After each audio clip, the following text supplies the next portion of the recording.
Вот я вообще хочу сказать, что главная моя мысль, главный мой посыл, что когда ты говоришь «салам ногайдесен», когда ты говоришь «здравствуй, нагайец», как бы если ты татарин, то, ну, как это в тебя отзовется? Ну, это же мало как отзовется в твоем сердце, но если ты нагаец, ты синновый, ты всегда будешь это чувствовать.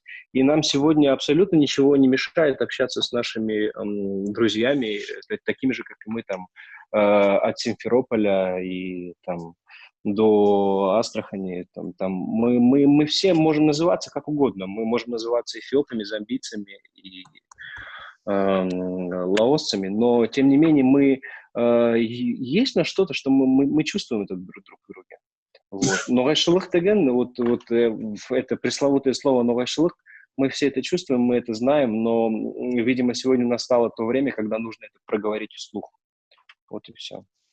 Так что...